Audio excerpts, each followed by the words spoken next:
और ये हुआ नहीं। यहाँ पर जिसके एक बेटा है एक बेटी है, उसकी हालत देखो, क्या हालत है उसकी, बुरा हाल है। वो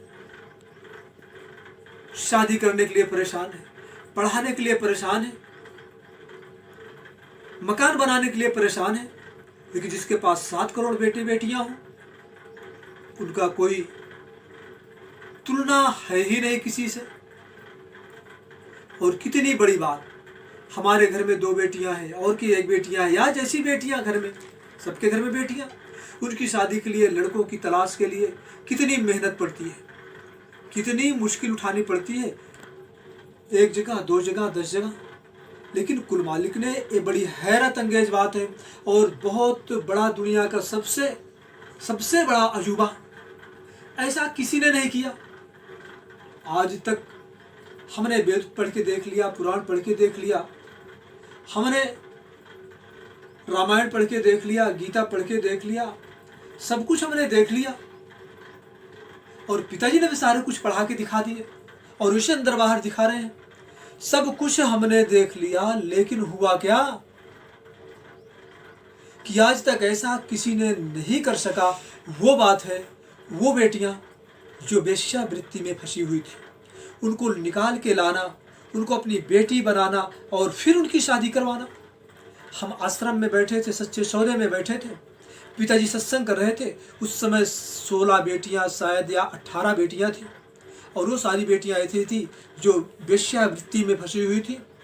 पिताजी ने कहा, बेटा ये वो बेटियां हैं जो वेश्यावृत्ति में लिप्त थी, आज इनको हमने वहाँ से निकाल के लाए, अपनी बेटी बनाया। और कितने भाई हैं, इन बेटियों की शादी करवानी है। साथ संगत जी 1600 भाई खड़े हो गए, जिसमें से इंजीनियर डॉक्टर भी थे, बड़े बड़े घरों से बिलोंग करने वाले लोग। उन्होंने कहा पिताजी हम शादी करवाएंगे।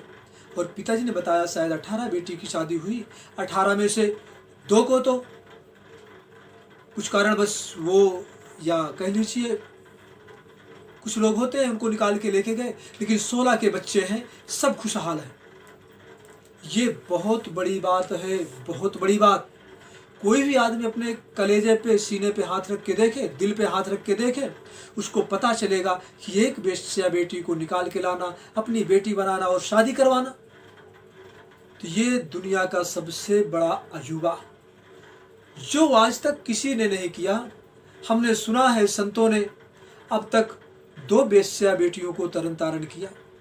एक गणका वेश्या थी और एक का नाम नहीं याद है, शायद वो कबीर साहब के ज़माने की बात है, रविदास जी महाराज। तो उस समय मतलब ये कि लिखने में जो आया, सुनने में जो आया, वो वेश्या 2 बेटियों की उद्धार की है। पतित पावन इसी को कहा जाता है। और पिताजी ने इस तरह से कितनी बेटियों को उद्धार किए।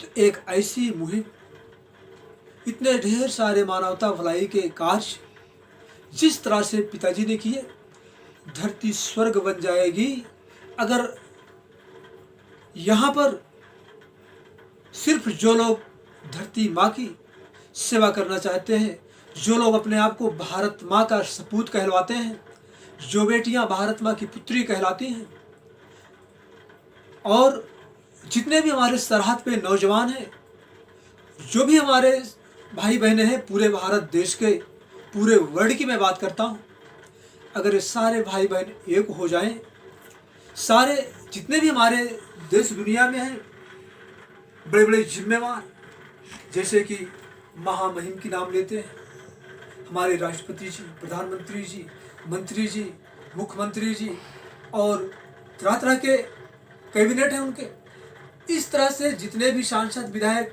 सभी भाई बहनें एक हो जाएं और पिताजी के प्रति ख्याल अच्छे रखें और उनके राग में राग मिलाकर, उनके ताल में ताल मिलाकर चले, तो यह चैनल सच का सच है, 100% गारंटी है, धरती स्वर्ग बन जाएगी।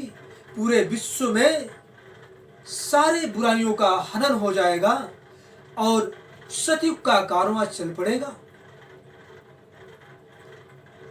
अगर ऐसा नहीं करते सभी भाई बहन मिलकर, तो यकीनन प्रकृति है, फिर तो पिताजी के वचन बेटा फिर अपने आप को सीधे कर लोगे, मतलब है कि वो अपने आप फिर सीधे लाइन पे ला लेगा, राह पे ला लेगा। उसका एक छोटा सा नमूना कोरोना है। संत महापुरुष किसी को गलती नहीं देते कि तेरी गलती की वजह से ऐसा हुआ, तेरी गलती की वजह से, बल्कि संत महापुरुष कहते हैं जो भी कुछ भी होता है वो आपके हमारे कर्मों की वजह से ही होता है। कोई किसी के दूसरे कर्मों से दुखी हो ही नहीं सकता। जो दुखी हुआ है उसका अपना निज कर्म है।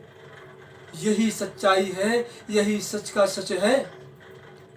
तो कोरोना आया तो ये हमारा अपना कर्म है। इसलिए कितने भाई बहन आहत हुए कोरोना से, कितने भाई बहन की जिंदगियां चली गई कोरोना से।